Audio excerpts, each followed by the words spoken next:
జగిత్యాల పట్టణంలోని 29వ వార్డుల ఈద్గా వద్ద 15 లక్షల రూపాయలతో బీటీ రోడ్ నిర్మాణానికి దగ్గులమ్మ ఆలయం దగ్గర 21 లక్షల రూపాయలతో బీటీ రోడ్ నిర్మాణానికి భూమి పూజ చేశారు శాసనసభ్యులు డాక్టర్ సంజయ్ కుమార్. ఈ సందర్భంగా ఆయన మాట్లాడుతూ జగిత్యాల పట్టణం అభివృద్ధి తన లక్ష్యమని అన్నారు. ముఖ్యమంత్రి రేవంత్ రెడ్డి అండతో జగిత్యాల సమగ్ర అభివృద్ధికి కృషి చేస్తున్నట్లు ఆయన పేర్కొన్నారు. జగిత్యాల పట్టణంలో రహదారులు, పార్కులు, మార్కెట్లు, ఓపెన్ జిమ్లు, డివైడర్లు, విద్య, వైద్యం అభివృద్ధి చేశామని అన్నారు. గాంధీనగర్ నుండి చెల్గల్ వరకు 18 కోట్లతో బ్లాక్ స్పాట్ రోడ్డు మంజూరైందని, 29 వార్డులో దాదాపు 1 కోటి 50 లక్షల రూపాయలతో పనులు చేసినట్లు ఆయన పేర్కొన్నారు. 1 కిలోమీటర్ మేర యావర్ రోడ్డు విస్తరణ చేపట్టామని, త్వరలోనే అండర్ గ్రౌండ్ డ్రైనేజీ నిర్మాణానికి నిధులు మంజూరు, కేంద్ర మంత్రులను సైతం కలవడం జరిగిందని ఆయన ఈ సందర్భంగా గుర్తు చేశారు. ముదిరాజులు, ముస్లింలు ఉండే ప్రాంతం, ఐకమత్యంతో ఉండే ప్రాంతం 29 వార్డుని రానున్న రోజుల్లో పట్టణ అభివృద్ధికి తన వంతుగా కృషి చేస్తానని అన్నారు. రాజకీయాలు ఎన్నికల వరకే పరిమితమని, అభివృద్ధి అనేది నిరంతర ప్రక్రియ అని అన్నారు.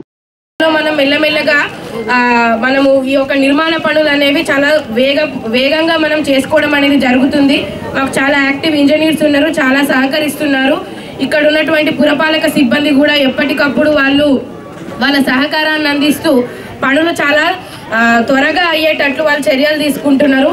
సో ఈ వేదిక ముఖంగా వాళ్ళని అభినందించాలని చెప్పి నేను అనుకుంటున్నా. అంతేకాకుండా ఇక్కడ ఎక్కువగా మహిళలు ఉన్నారు కాబట్టి నేను ఒక 2 విషయాలు చెప్పదలుచుకున్నా. అమ్మ, ముఖ్యంగా మహిళలు అనగానే శానిటేషన్ అనేది మనకి ఇక్కడ ప్రాధాన్యం. ఏ టౌన్ అయినా, ఏ పురపాలక సంఘ ప్రతిభ అయినా మనం ఎట్లా కొలుస్తామంటే ఆ ఊరు ఎంత పరిశుభ్రంగా ఉందనేటువంటి దాని మీదనే కొలుస్తాం. అయితే మన జగిత్యాల మున్సిపాలిటీ అనేది చాలా పాత మున్సిపాలిటీ, కొన్ని సంవత్సరాల నుంచి ఉన్నటువంటి మున్సిపాలిటీ. ఇక్కడ శానిటేషన్ మీద మనం ప్రత్యేక దృష్టి సారించినప్పుడు, ఇక్కడ ఉన్నటువంటి మహిళలు దానికి సహకరించినప్పుడు దీనిని ఇంకొక మెట్టు పైకి మనం తీసుకెళ్లడం అనేది జరుగుతుంది. ఇప్పుడు మనం చూస్తున్నాం, రోజు తడి చెత్త, పొడి చెత్త సేకరణ కోసం ఆ చెత్త ఆటోలు అనేవి ఏవైతే ఉన్నాయో అవి ఖచ్చితంగా మీ వాళ్ళలో తిరగడం మీరు చూస్తున్నారు. అయినా ఇప్పటికి కూడా తడి చెత్త, పొడి చెత్త వేరుగా చేసి మనం డబ్బాలలో ఇవ్వలేకపోతున్నాం. అన్ని కలిపే ఇస్తున్నాం, వాళ్ళు అట్లే తీసుకొని వెళ్తున్నారు. కొన్ని మెట్రిక్ టన్నుల చెత్త మనకి ఒక పురపాలక సంఘంలో పేరుకుపోయి రోజు మనం తరలిస్తుంటే అందులో కొంత భాగాన్ని మాత్రమే మనం ఈరోజు సెగ్రిగేషన్ చేసి కంపోస్ట్ ఎరువుగా మార్చడం కావచ్చు, సెగ్రిగేషన్ చేయడం కావచ్చు, అది జరుగుతుంది. అది పూర్తి స్థాయిలో 100% జరగాలంటే అది మార్పు మీ నుంచే రావాలి. ఎప్పుడైనా సిటిజన్స్, ఇక్కడ ఉన్నటువంటి నగర పౌరులు మాకు సహకరించినప్పుడే అది చాలా ఈజీగా అవుతుంది. ముఖ్యంగా మహిళలు, ఎందుకంటే రోజువారీ కార్యక్రమాలన్నీ మీరు ఇంట్లోవి మీరే యజమానులుగా ఉండి చేస్తారు కాబట్టి దీని మీద ప్రత్యేక దృష్టిని మీరు నెలకొల్పాల్సినటువంటి అవసరం ఉంది. చెత్త ఆటోలు ఇచ్చినప్పుడు ఖచ్చితంగా వాటికి సహకరించండి. ఎప్పటిది అప్పుడే మీరు తరలించేటట్టు మీరు చర్యలు తీసుకోండి. ఈ వేరు చేసే విధానం పట్ల కూడా మా మెప్మా నుంచి మా ఆర్పీలు ఉన్నారు, ఎస్హెచ్జి మెంబర్స్ ఉన్నారు, మీకు వాళ్ళు సలహాలు సూచనలు ఇస్తారు, దయచేసి పాటించండి. అదొకటి. ఇంకొకటి మనం ఆలోచించుకుంటే ఏమున్నా కానీ ఇక మీదటనైనా గతం గురించి వదిలేయండి. కనీసం ఇప్పటి నుంచి అయినా ఇంటి నిర్మాణం చేపట్టేటప్పుడు ఖచ్చితంగా పర్మిషన్ పొందండి. పర్మిషన్ పొందితే ఏంటిదంటే మీ డ్రైన్కి, మీ రోడ్డుకి ఒక దిశ ఉండేటట్టు మనం నిర్మాణం చేపడతాం. ఒక గ్రిడ్ విధానం అనేది రాను ఏర్పడుతుంది. సో దానికి కూడా సహకరించాలని చెప్పి కోరుతున్నాం. ఆ టౌన్ ప్లానింగ్లో మాకు మేజర్గా ఉన్నటువంటి ఇష్యూ ఈ యొక్క ఇంటి నిర్మాణ పర్మిషన్లు. సో దయచేసి అనుమతి పొందిన తర్వాత మీరు ఇళ్ల నిర్మాణం చేపట్టండి. ఎవరైనా చిన్న కానీ పెద్ద కానీ వ్యాపారాలు చేసుకునే వాళ్ళు ఉంటే కూడా మా మున్సిపల్ ఆదాయాన్ని సమీకరించుకోవాలంటే ఈ ట్రేడ్ లైసెన్స్ ఫీజు అనేది కూడా ఒక ముఖ్యమైనటువంటి అంశం. ట్రేడ్ లైసెన్స్ కట్టి మీరు అట్లా మీ వ్యాపారాన్ని నిర్వహించుకోవడం వల్ల మా పురపాలక సంఘానికి కూడా మీరు సహాయం చేసిన వాళ్ళు అవుతారు. ఇప్పుడు మేము చేస్తున్నటువంటి కార్యక్రమాలు TUFIDC కావచ్చు, ఆ తర్వాత ఇప్పుడు ఈ TUFIDCలో ఒకవేళ మనము అన్ని పనులు చేయలేనప్పుడు జనరల్ ఫండ్ నుంచి కూడా కొన్ని పెట్టి నిజంగా అవసరం ఎక్కడైతే ఉందో ఆ వార్డులలో మేము చాలా ఫోకస్డ్గా పనిచేయడం అనేది జరుగుతుంది. దానికి ఎప్పటికప్పుడు రివ్యూలు పెట్టి గౌరవనీయులైనటువంటి ఎమ్మెల్యే సార్ ఎప్పటికప్పుడు మా ఇంజనీర్స్కి చెప్తూ పనులు అనేవి చాలా తొందరగా చేయించేలా చెప్పడం అనేది జరుగుతుంది. సో ఇక్కడ ఉన్నటువంటి వార్డులో ఈ కార్యక్రమానికి హాజరైనటువంటి మహిళలకి, ఇక్కడ ఉన్నకి ఇంకొకసారి ధన్యవాదాలు చెప్తూ, ఇక్కడ మీ మాజీ కౌన్సిలర్స్ గురించి చెప్పాలి. చాలా వరకు సమస్యలు నా ఆఫీస్ వరకు రావట్లేదు అని అంటే వాళ్ళు ఇప్పటికైనా కౌన్సిలర్గా వాళ్ళ పదవీ కాలం అయిపోయినప్పటికీ వాళ్ళు ప్రజల్లో ఉంటూ మీ సమస్యలు తెలుసుకుంటూ ఎప్పటికప్పుడు మాకు నివేదిస్తున్నారు. కాబట్టి మీకు మాకు ఒక అండర్స్టాండింగ్ అనేది ఏర్పడింది. అట్లా మాకు ఇప్పటికి కూడా సహకరిస్తున్నందుకు మాజీ కౌన్సిలర్స్కి ఇంకొకసారి హృదయపూర్వకంగా ధన్యవాదాలు తెలియజేసుకుంటూ thank you so much. Municipal commissioner అమ్మ అంతకుముందు చైర్మన్ అమ్మ మాట్లాడుతున్నాం, ఇప్పుడు లేదు ఎలక్షన్. కమిషనర్ అమ్మ ఉన్నది, మళ్ళీ చైర్మన్ అమ్మలు వచ్చినా కానీ చైర్మన్లు వచ్చినా కానీ ఈ కమిషనర్ అమ్మ ఒక 3 ఏళ్ళ దానికి ఉండి మన జగిత్యాలను మంచిగా ముచ్చటగా చేయాలని చెప్పి నేను మనస్ఫూర్తిగా నా బిడ్డ వయసున్న కమిషనమ్మను ఆశీర్వదిస్తూ మీ అందరి సహకారం కూడా వారి సిబ్బంది అందరికీ కూడా ఉండాలని చెప్పి కూడా మొట్టమొదటిగా కొడుతూ ఉన్నా. మరి పాత్రికేయ మిత్రులు చాలా మంచోళ్ళు, మంచి పనులు జరిగినప్పుడు చెప్తారు, కొన్ని చెడు జరిగినప్పుడు కూడా మా దృష్టికి తీసుకొస్తారు. ఇవాళ ఇది పాత వాడకట్టు, కొత్త కట్టే ఇల్లు జర తక్కువ ఉంటాయి, అప్పుడో ఎప్పుడో కొద్దిగానే ఉంటాయి. మరి వెనకటి కాలం ఎడ్ల వాళ్ళ కాలం అంతే కదా. ఇప్పుడు కొత్త కాలమేమో కొత్త కొత్త కార్ల కాలం వచ్చింది. మరి అటువంటి అప్పుడు మనం కొద్దిగా వెనక జరి కట్టుకోవాల్సిన అవసరం ఉంటుంది. ఇక ముఖ్యంగా శుభ్రత అనేది ఇంట్లోకి వెళ్ళే మొదలు కావాలి, మన ఇంట్లోకి వెళ్ళే మొదలు కావాలి. రెండోది, మనము కాయగూరలకు మీరు బుట్టనిచ్చి పంపించాలి. లేకపోతే సన్న ప్లాస్టిక్ కవర్లు తెచ్చినాక మీరు కోసినాక మిగిలిన తొడలు, పొట్టు, మిగిలిన అంట్లు అన్నం లేచి ఎత్తున్నారు. అది కాలుతలేవు, కరుగుతలేవు, మురుగుతాయి. నేను నిన్న కూడా చెప్పిన, మళ్ళీ కూడా చెప్తా. ఈడ హిందువులు ఉన్నారు, ముస్లింలు ఉన్నారు, ఎవరి దేవుళ్ళని నమ్మినా అందరికీ ఇచ్చే గాలి గదే. మరి గాలి కాలుష్యం అవుతుంది. అందరం నిలబడి బతకాల్సింది భూమికి పుట్టే తినే. ఆ భూమిలో మరి కాలుతలేదా, కరుగుతలేదా, మురుగుతలేదా, మరి భూమి పాడవుతుంది. రేపటి తరం ఏం కావాలి ఆలోచన చేయరు, దయచేసి ఆలోచన చేయండి. రోడ్లు అప్పుడు వేసిన దానికంటే 300 కానీ నేను డబల్ ఇస్తాను. అవద్దని చెప్పిండు రాజ్కుమార్, డబల్ ఇస్తా, వేయించకపోతే నేనే ఓట్ల కొనన్నా.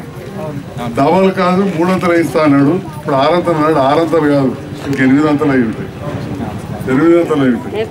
వేసిన రోడ్లలో కూడా నాణ్యత చూడు, మంచిగా లేదా, సాఫ్ లేవా? 10 ఏళ్ళకి ముందు వేసిన రోడ్లకు ఇప్పుడు వేసిన రోడ్లకు ఎంతో తేడా ఉంది. నేను రాజకీయాల్లో మీరు గెలిపించి నన్ను ఇది 5 ఏళ్ళు నుండి 6వ సంవత్సరం 7వ సంవత్సరం పడుతుంది. అందరు మాట్లాడి 10-11 ఏళ్ళు కాదు. మొదట్లో మనం తెలుసో తెలియకుండా కొద్దితో ఓడిపోయాం. మీరు వేసిరు కొన్ని అక్కడ దూర పూర్లలో వాళ్ళే. అప్పుడు చైర్మన్ వాళ్ళంతా వేరే ఉండి ఏది ఏమైనా అందరం కలిసి పనిచేయాల్సి ఉంటుంది, అందరం కలిసి పనిచేయాలి. మరి మీరు చూసిరు వచ్చినాక ఒక రోడ్లే కాదు, ఈ కాటికాడ పైపులు కనబడుతున్నాయి, నిధులు తీసుకొచ్చినాం, ఇంటింటికి పైపులు వేసినాం. అన్నిటికంటే ముఖ్యంగా పెద్ద పైప్ లైన్ ధర్మసముద్రంకి వెళ్ళి మన రోడ్డు వీకెళ్ళి పోతుండే. ఎన్నిసార్లు మీరు చూడపోదురు పలికిపోయడం. ఈ 29వ వార్డు మన న్యూ హై స్కూల్ దానికపోతుంది. ఆ న్యూ హై స్కూల్ కాడ కూడా ఎప్పుడు వలిగిపో, అది వలిగిపోవాలి కాడ టాకీకి నీళ్ళు ఎక్కకపో, టాకీకి నీళ్ళు ఎక్కక ఇళ్ళకి నీళ్ళు రాకపో. ఇప్పుడు మొత్తం కొత్తగా పైప్ లైన్ వేయించి మళ్ళా మన నీళ్లు మనకు అందేటట్టు ఉండేటట్టు ఎలుకబాయి వాళ్ళ దగ్గరికి వెళ్ళి అటుకెలో పైప్ లైన్ వేసి ధరూర్ క్యాంపు అట్లయినా అటే తీసుకుపోయినాం. దాంతో ఇప్పుడు నటరాజ్ సాగర్ కాడ పైప్ లైన్ వాళ్ళు కూడా లేదు, ఇక్కడ నీళ్ళు వస్తున్నాయి. అటు హౌసింగ్ బోర్డు, తులసి నగర్, బైపాస్ రోడ్ అటు నీళ్ళు వస్తున్నాయి.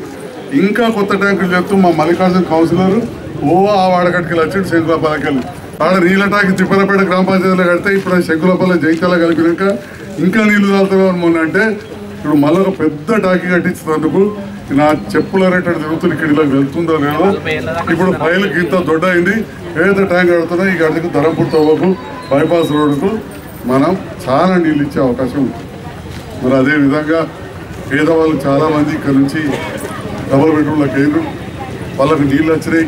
అందరూ అనుకున్నారు ఎందుకు పోయింది సంజయ్ సార్ రేవంత్ రెడ్డి దగ్గరకు పోయిండు అని అనుకున్నారు. మరి పోకపోతే నడుతుందా? ప్రభుత్వం మారింది. అంతకుముందు నాయకుల దగ్గర పోయారు, నేను వచ్చాక మీ నాయకు అత్తలేడు.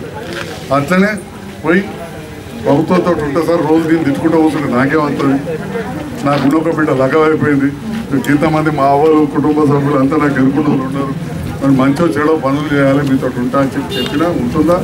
ఇవాళ అక్కడ నీళ్ళు తీసుకొచ్చినాం, కరెంటు తెచ్చినాం, పైకాలు కట్టించినాం. పోయినావా? మంచిగా ఉందా? సందులలో బుగ్గలు లేవులే, కమిషనర్కి చెప్పినా 11 లక్షలు పెట్టి బుగ్గలు పెట్టిస్తున్నారు. ఆ బుగ్గలు కూడా పెట్టిస్తున్నారు. ఈ రోడ్లు ఆడికి 2600 ఇళ్ళకి అయినాయి, ఇంకొక 2000 ఇళ్ళకి కావాలి. మరి ఇంటిండ్లు రాష్ట్రంలో కట్టకపోయారు. మీకు పక్కన కొరట్లకి ఇంటింటికి చుట్టాం, ముందు రోజులు బాగుంటుంది. ఉన్నాయా ఇల్లు? అక్కడ వచ్చినాయి ఇల్లు, కొరట్ల కాడ కింది డబ్బులు పెట్టుబడి కాడ రాలే, ఇక్కడ వచ్చినాయి. కాబట్టి బాగా వచ్చినాయి కాబట్టి కొద్దిగా టైం పడుతుంది, జస్ట్ వాళ్ళు ఆడుతారు తప్పలేదు. మరి మీ అందరికీ చెప్తున్నా, మరి మహిళా సంఘంకి ఇట్లా బోడబోడు ఉన్నది. కమిషనరమ్మ మహిళ వచ్చింది, కొద్దిగా మహిళా పక్షపాతికి ఉండాలి.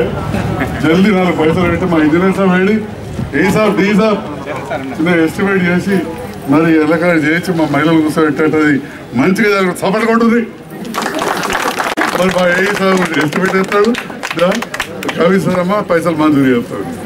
అందరికీ ధన్యవాదాలు. ఇప్పుడు ఇలా దగ్గులమ్మ రోడ్ అంటే హిందువులు ముస్లింలు అందరు నడిచే రోడ్డు, ఈద్గా రోడ్ అంటే అందరు నడిచే రోడ్డు. అది నడితే మంచి రోడ్డు, కానీ ఇవాళ సైకిల్ ఓట్లు బుర్ర వచ్చినాయి. ఆ స్పీడ్గా వచ్చి ఇప్పుడు చక్కగా సాఫ్ రోడ్ వేసినాక ఉరికెత్తే ఇళ్ళకెళ్ళి పిల్లగాళ్ళు వస్తే పిల్లగాళ్ళకి గుద్దే అవకాశం ఉంటుంది.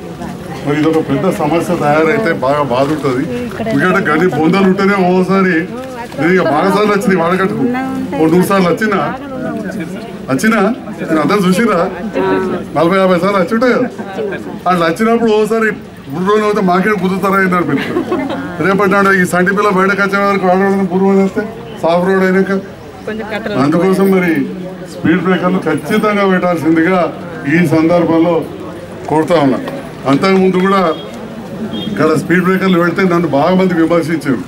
కానీ ఆడ యాక్సిడెంట్ అయితే పాత బస్ స్టాండ్ కొత్త బస్ స్టాండ్ కాడ ఆడదిక్కు బైపాస్ రోడ్డు మీద ఏం లేవు, నెలకొక్కడు చచ్చిపోతున్నాడు. అది ఉండుడే పాము లెక్క 30 వంకర్లు లేవు. ఇక మొన్నడైతే ఆవు పడ్డది, ఇవో బాకీలు కూడా పడ్డాడు.